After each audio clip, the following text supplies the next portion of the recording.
Meus irmãos, a paz do Senhor, Deus abençoe a sua vida.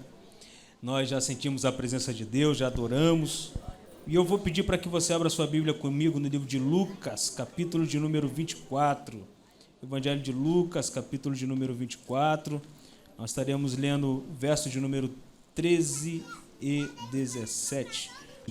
Você achou Lucas, capítulo de número 24, verso de número 13? Diga amém. Diz assim, ó: e eis que no mesmo dia iam dois deles para uma aldeia que distava de Jerusalém 60 estádios, isso é mais ou menos 11 quilômetros, cujo nome era Emaús, e ia falando entre si de tudo aquilo que havia sucedido. E aconteceu que, indo eles falando entre si e fazendo perguntas um ao outro, o mesmo Jesus se aproximou e ia com eles. Mas os olhos deles estavam como que fechados para que não o conhecesse. E ele lhe disse: que palavras são essas que caminhando trocais entre vós? E por que estáis tristes? Olha essa última pergunta de Jesus. Por que estáis tristes? Pode tomar seu assento. Vou pedir para que você não feche sua Bíblia, para nós meditarmos um pouco na palavra. Meus irmãos, indo a palavra do Senhor essa noite, como é que você chegou aqui essa noite? Como é que para essa campanha de milagres? Qual é a sua expectativa para essa campanha de milagres? Nós temos orado ao longo do tempo, estamos numa campanha de 100 dias de oração pelo Brasil e nós acreditamos que Deus irá fazer como tem feito, grandes coisas nessa nação. O grande problema de uma jornada, de uma trajetória, de uma caminhada, é que ela vai produzindo ao longo do tempo de caminhada, conforme nós estamos no caminho, ela vai produzindo em nós um tempo de desgaste. E eu não sei quanto tempo que você está nessa campanha, eu não sei há quanto tempo que você está orando, eu não sei quanto tempo você está na expectativa de receber o seu milagre, mas talvez você tenha chegado aqui desgastado, sem forças, sem esperança, sem expectativa. Chegou aqui para mais uma quinta-feira, você chegou aqui sem saber o que seria do seu dia amanhã, você chegou aqui para ver o que iria acontecer. Quem sabe hoje Deus fala comigo, quem sabe hoje eu sinta a presença de Deus, quem sabe hoje Deus não confirme alguma coisa, mas por mim eu já estou tão desanimado, já desisti. Esses dois discípulos que nós lemos aqui, eles estavam vivendo essa esperança. A Bíblia fala que eles estavam no caminho, caminhando, saindo de Jerusalém para uma aldeia chamada Emaús. E eles vão batendo papo, vão conversando ao longo do caminho. A um determinado momento da caminhada, o próprio Jesus aparece com eles e começa a perguntar para eles: por que vocês estão conversando? Que assunto é esse? E aí esses dois discípulos olham para Jesus e dizem assim: só você que não sabe do que está acontecendo? Jesus, o mestre amado, é claro que eu estou parafraseando o texto aqui para a gente ganhar um tempo, pode ser que alguém aqui não conheça essa história. Então eles explicam para Jesus que eles estavam tristes, decepcionados, cabisbaixos, sem motivação, sem forças. Eles saíram de Jerusalém, estavam voltando para a cidade, para a aldeia de Emaús, porque Jesus, a quem eles tinham depositado toda a esperança, a expectativa de uma vida, havia morrido. E eles estavam tristes porque Jesus, a quem eles seguiam, havia morrido. E agora a esperança para eles havia acabado. Meus irmãos, esse é um texto que é complicadíssimo da gente entender como é que dois discípulos que viveram com Cristo, andaram com Cristo, viram os milagres, estavam caminhando com Jesus, são citados na palavra, eles desistem tão rápido de uma caminhada. Percebam que nesse texto aqui, a expectativa de todas as pessoas que seguiam a Jesus naquela época, inclusive a dos seus discípulos, é de que Jesus seria um líder político. A esse tempo aqui, Roma estava escravizado. Roma tinha escravizado a Israel. Israel era escrava de Roma. E ali eles esperavam esse Messias, esse Cristo, que pudesse livrar Israel do domínio romano. E Cristo, ele vem naquela expectativa, ele é ovacionado, as pessoas colocam e depositam em Cristo a confiança. É esse aquele que vai livrar Israel do domínio romano, esse é aquele que vai nos livrar do cativeiro que nós estamos vivendo, é esse aquele que vai se levantar e vai levantar uma revolução para nos tirar do império de Roma, e agora Israel será livre, a nossa nação voltará a viver livremente. Só que não é isso que Jesus veio fazer. Jesus veio implantar um reino, mas não o reino terrestre. Jesus veio implantar um reino, mas não o reino da guerra, o reino da espada, o reino da contenda, o reino da briga, o reino da desavença. Jesus Jesus veio implantar um reino do amor, da paz, da tranquilidade. Jesus veio implantar um reino onde todos nós podemos viver igualmente. Então, quando Jesus morre, a expectativa dos seus discípulos, elas morrem ali. Jesus vai à cruz e fica sozinho na cruz. A Bíblia relata que só ficam algumas mulheres com ele e João, que era o discípulo amado. Os outros todos desapareceram, sumiram, foram seguir suas vidas. Esses 2 discípulos aqui, eles voltam para a sua terra. E eles voltam, irmãos, tristes. E a minha pergunta é, nós que estamos num culto, numa campanha de milagre, nós que servimos a um Deus poderoso, você que serve a um Deus poderoso, diga amém. Amém. Você que acredita que Deus é o Deus do impossível, diga eu creio. Você que acredita que Jesus não muda, diga Ele realmente não muda. Por que a gente desanima e se entristece? Deus é bom para você, sim ou não? E por que a gente se entristece na caminhada? Por que a gente retorna da caminhada? Mas a gente retorna triste, decepcionado, cabisbaixo, sem força. E aí eu te pergunto, todo aquele tempo que você viveu com Jesus, serviu para quê? Se agora você está triste. Todo aquele momento do batismo nas águas que você passou, serviu de quê? Se agora você está triste. Batismo com o Espírito Santo para você, serviu de quê? Se agora você está triste. E sabe o que o diabo coloca na sua mente? É que nesse momento de tristeza, ninguém te ama, ninguém te quer, ninguém está atento para você, ninguém liga para você, ninguém quer te escutar, ninguém quer te ouvir. É nesse momento que o diabo sopra para você e diz assim, chegou o teu momento de ir embora, procura uma outra igreja, procura uma outra religião, fica em casa que é melhor, porque aqui na igreja só tem gente fofoqueira que fica falando mal da sua vida, porque aqui na igreja só tem gente que fica olhando para você de rabo de olho, te olhando torto na igreja. É nesse momento de tristeza que o diabo vem e diz, onde é que estão as promessas que Deus fez a você? E sabe o que Deus nos traz aqui esta noite, dentro desse texto, para nos mostrar? É que neste momento de tristeza, Jesus, Ele faz questão de andar ao nosso lado. Que nesse momento de tristeza, Jesus faz questão de fazer uma jornada, de uma caminhada com você. E você chegou aqui triste, se sentindo decepcionado, se sentindo abandonado, se sentindo sem esperança, sem expectativa, mas eu vou te dar uma boa notícia. Jesus, em meio a essa sua jornada e essa sua trajetória de vida, Ele vai caminhar com você e vai chegar no destino que Ele traçou para a sua vida. Você que recebe isso, diga amém. Amém.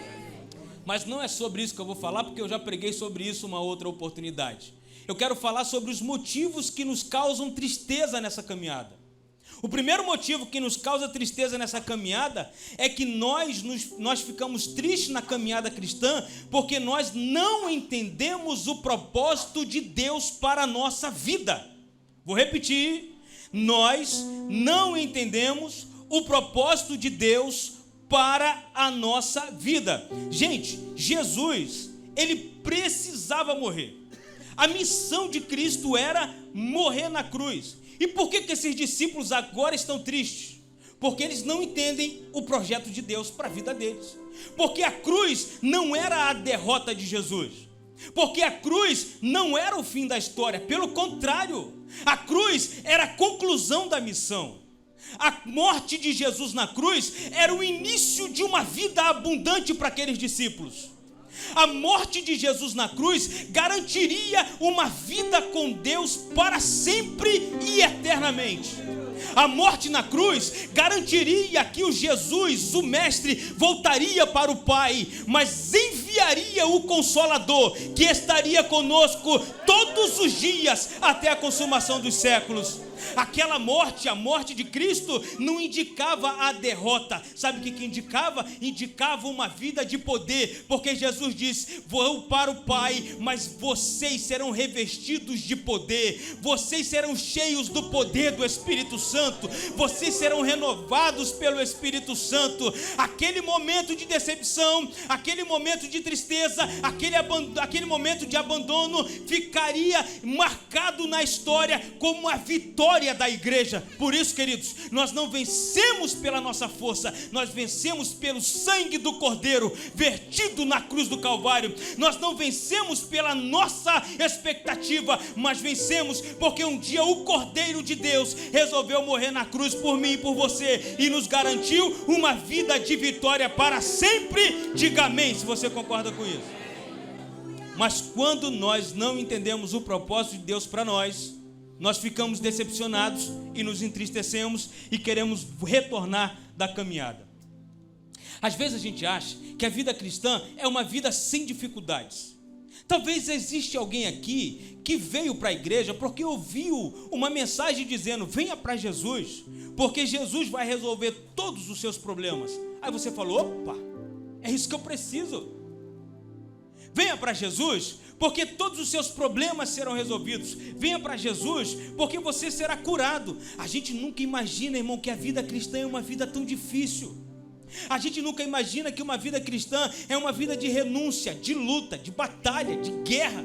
A gente não imagina que para a gente servir a Deus tem que viver um tempo de renúncia na nossa vida, a ponto de orar, de buscar, de jejuar, de interceder, de subir a monte, de ir para a consagração, de vir para o culto. A gente não entende que às vezes a vida cristã é uma vida de luta. É claro que nessa vida de luta, de contendas e de brigas e de levantes, a gente acaba se entristecendo, porque nós não estamos preparados para sofrer as aflições do dia a dia. O salmista no Salmo de número 73 e no versículo 14, o salmista diz assim: pois todos os dias tenho sido afligido e castigado a cada manhã. Veja o sofrimento do salmista.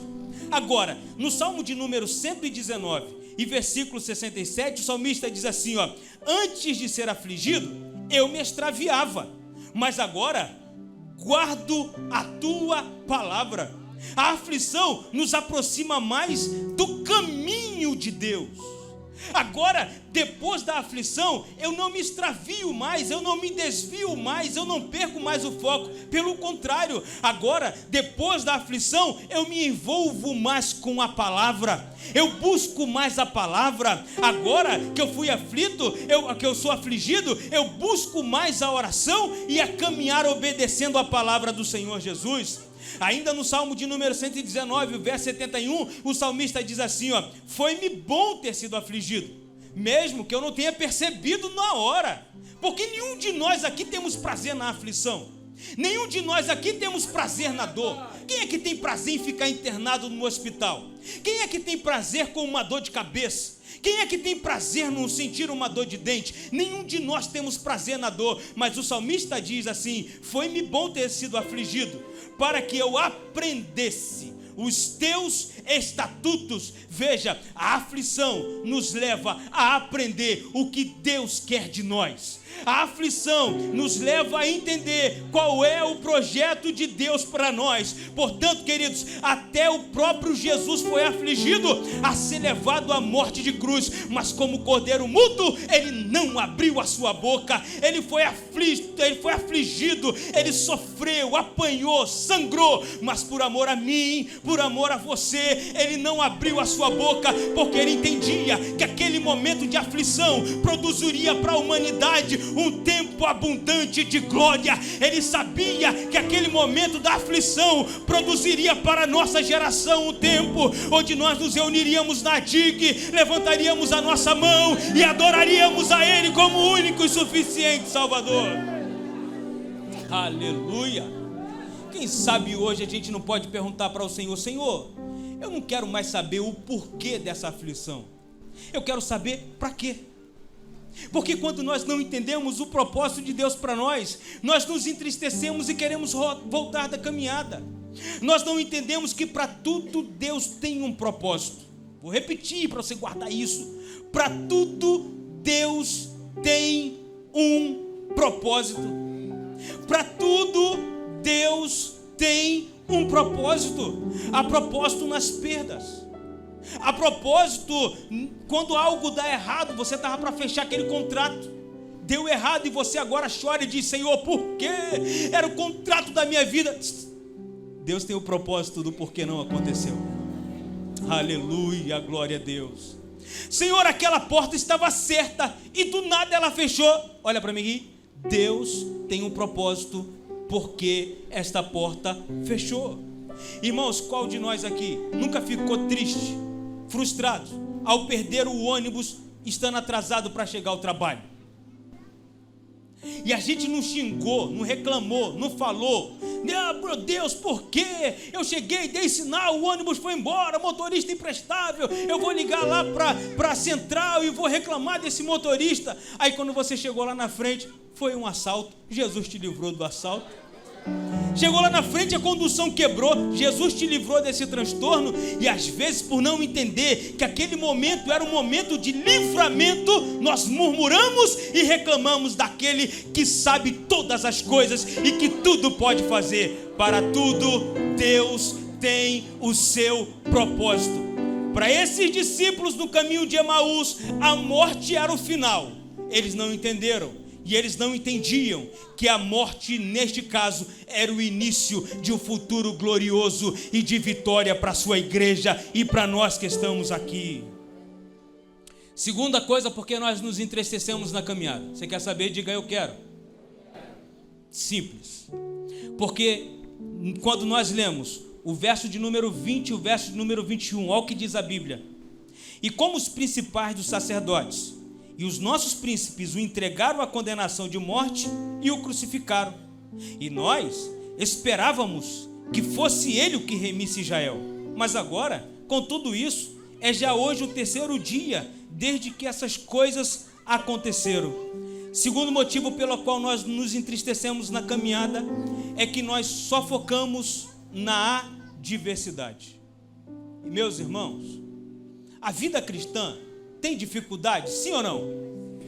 Mas vai dizer que você nunca mais recebeu uma bênção, mesmo nessa adversidade. Vai dizer que você não tem um motivo para glorificar a Deus, mesmo em meio a essa adversidade. Vai dizer que você não tem nenhum motivo para dar glória a Deus, passando por esse pior momento da sua vida. Vai dizer que você com essa adversidade não aprendeu nada. Deixa eu te dizer uma coisa, essa adversidade te trouxe aos pés do Senhor Jesus.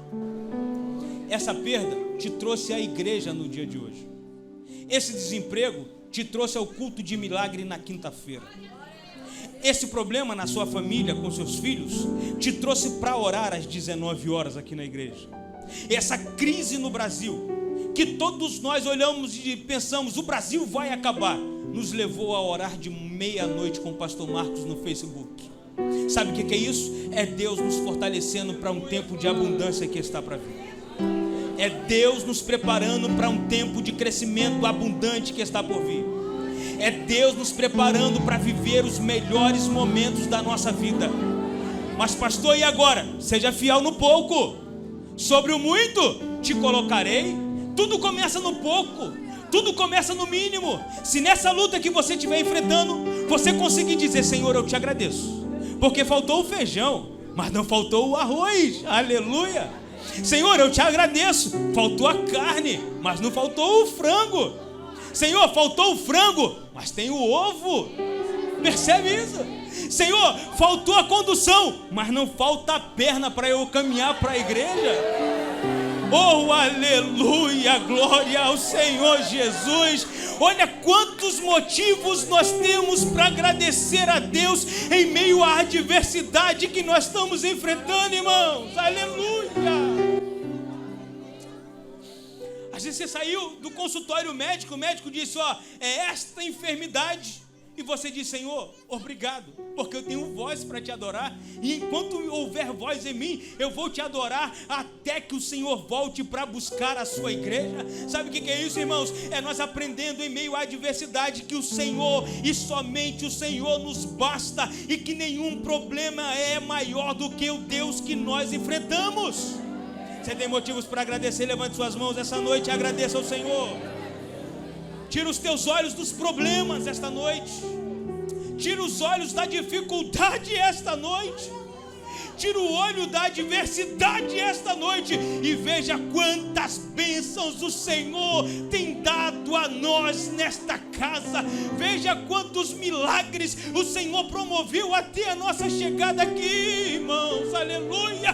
Quando você vinha no ônibus, quantos acidentes aconteceram na estrada, e nós chegamos aqui sãos e salvos para glorificar o nome do Senhor Jesus. Sabe o que acontece? Quantas pessoas foram assaltadas, quantas pessoas foram assaltadas na rua, e a gente chegou aqui sãos e salvos para a glória do nome do Senhor. Ah, pastor, mas eu fui assaltado ontem. Mas não levaram a sua vida. Você ainda tem vida, fôlego de vida, esperança, e o nome do Senhor Jesus é glorificado na sua vida. Sabe, irmãos, quando nós perdemos tempo em adorar a Deus em meio à adversidade, nós nos tornamos murmuradores. Nós nos tornamos murmuradores, como foi o povo de Israel. Deus havia livrado o povo de Israel do Egito, e agora estava conduzindo o povo de Israel até uma terra que manava leite e mel, a terra de Canaã, a terra da promessa, a terra da bênção.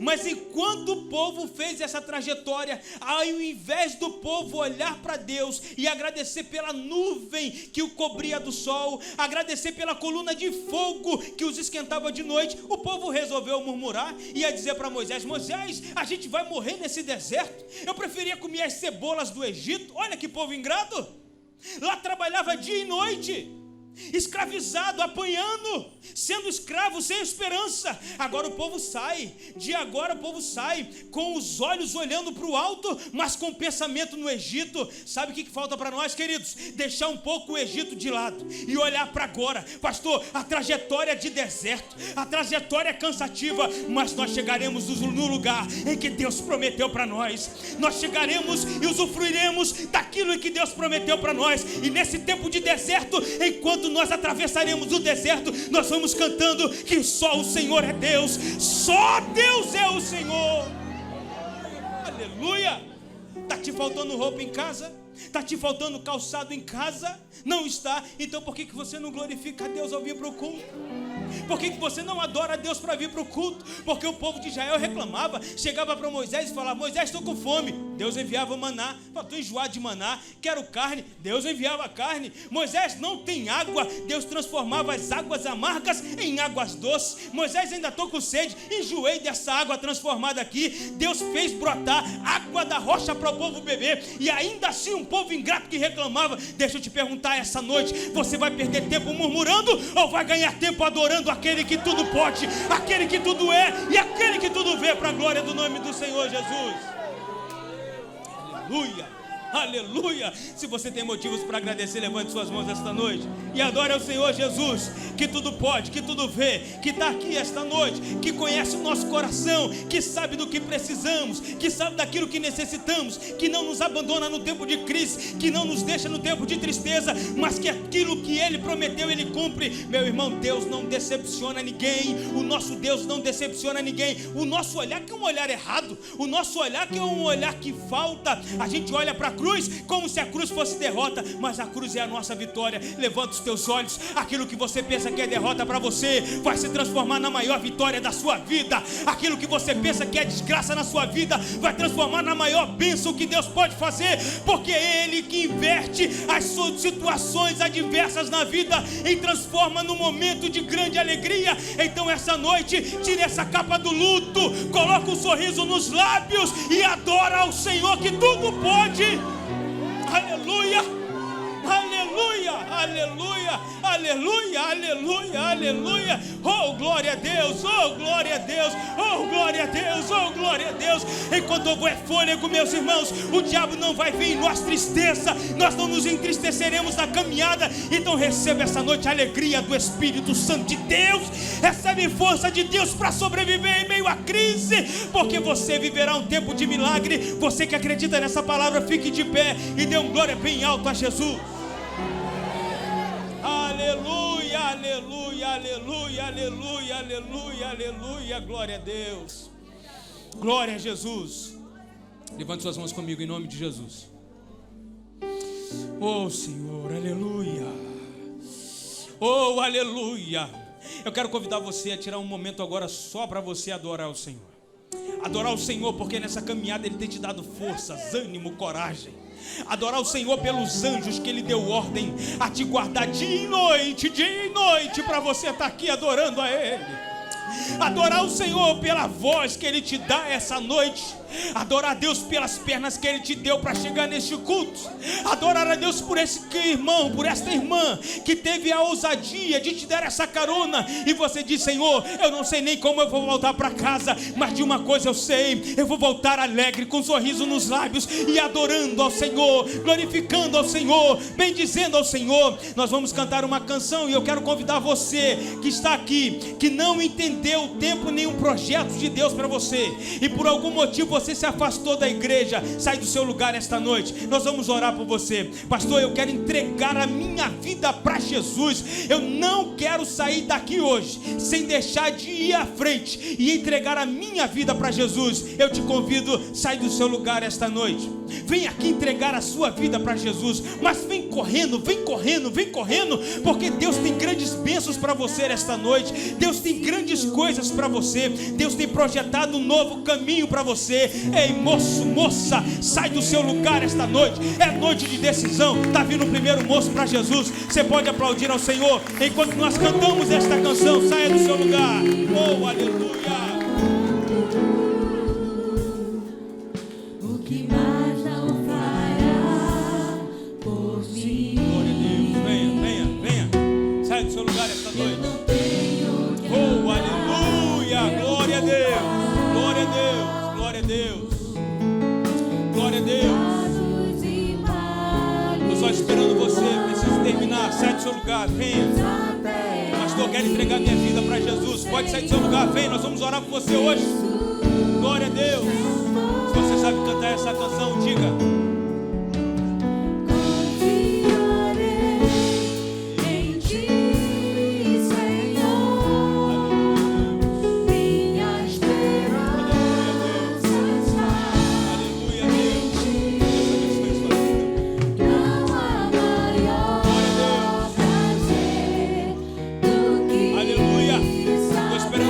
Sai do seu lugar, saia. Vem entregar sua vida para Jesus. Não se esconda aí onde você está. Jesus te acha essa noite e toca no seu coração.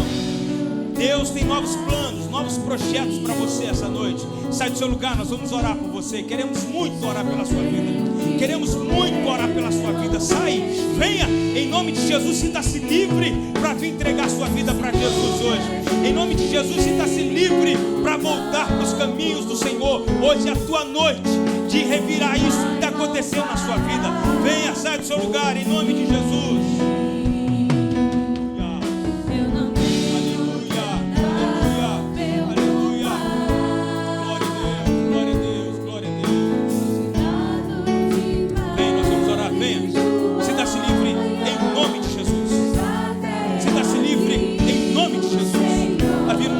Jovem para Jesus, aplauda o Senhor mais forte esta noite. Venha, onde está a terceira vida para Jesus, venha. Oh, aleluia.